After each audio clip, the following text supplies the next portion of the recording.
Hi everyone, welcome to my Autodesk screencast. My name is Zan Ta and I work for Repro Products in Smyrna, Georgia. I am an Autodesk certified instructor and hold many certifications in multiple Autodesk products for the AEC industry. I hope you enjoy my screencast. If you'd like to see more of my screencasts, please search for VAR 2015, that's VAR 2015, or my name. Please don't forget to give me a thumbs up after you watch it. In today's screencast, we'll be taking a look at Autodesk Point Layout 2016 within Revit 2016 and just using some of the basic commands on a wall. Here I'm in a Revit architecture project. I'll just go ahead and create a wall. And also I'll create a curved wall so you can see some differences on what it can and can't do. We'll go to the Autodesk Point Layout tab. We'll go to the 3D view. We'll shade it up so it's easy to see. And if I click Wall command, and start to put in a wall and call it wall for prefix. And I'll do the say 1000 series. I'll say both top and bottom. We'll do it as a verification point.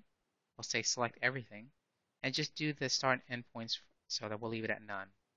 And if at the same time I'll also say track center. Hit OK. And it looks like it didn't do anything. But if you zoom in very carefully, you can see those points are here on the center. I've got one here, and I don't have any over here. So very, very strange behavior in APL. Ways to get around it. Let's do a face, edge, automatic. Give it a location, a description, doesn't really matter. Hit OK, and pick the edge. Hit OK, and now you've placed them on the ends here, and I can continue to do that on those edges and this one. Zoom over here and this one as well. And if I click to place this edge, it'll place it on the curved edge because it treats the wall as individual, excuse me, segmented lines when it comes to curves. Okay? Now, if, however, I'm going to delete these,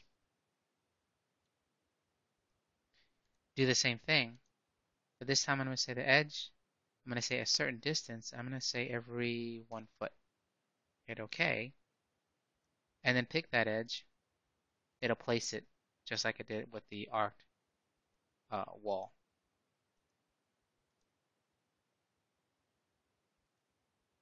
Like so.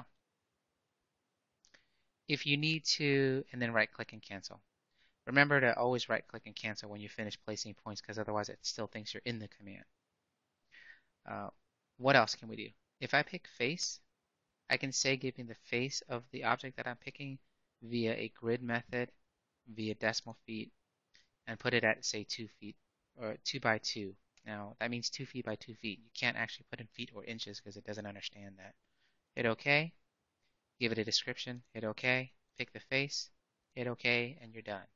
If you try to pick a curved face, it won't do it. What ends up happening is it doesn't register that curved face. It only registers this one edge. So things to kind of look at and be aware of. So in that case, I'll go to face. I'll say the edge. We'll do it every 2 feet like we wanted. And we'll pick that edge. And it places it. So, and again, right click and cancel. Unfortunately, there isn't a way to put it in a gridded fashion using Autodesk point layout tools. Now, since this is just a single family, you can just place it on the face of that family. So let's say, for example, I place it manually. Wall, I'll do 1000 series, and hit OK. We'll click work plane, or no, I'm sorry. Let me try that again. Manual, you verify, hit OK, element, and put it there. Right click, cancel, and you're done. You've placed it.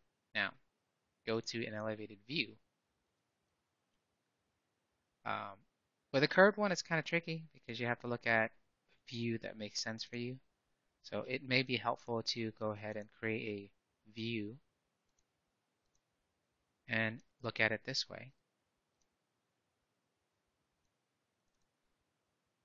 So it's kind of somewhat dead on, right? We can align the point that we created earlier like that, and then we can just use the array command. So if I select this and I say array, we'll do this, let's see, 1, 2, 3, 4, 5, 6, 7, 8, 9. So 9 of them. Move to last, and my point positions are that corner and that corner. Now that that's finished, I can just select all of these and then array them as well. And I'll just put some arbitrary number, say 40 of them, to the last. And the point position over here will be somewhere over here.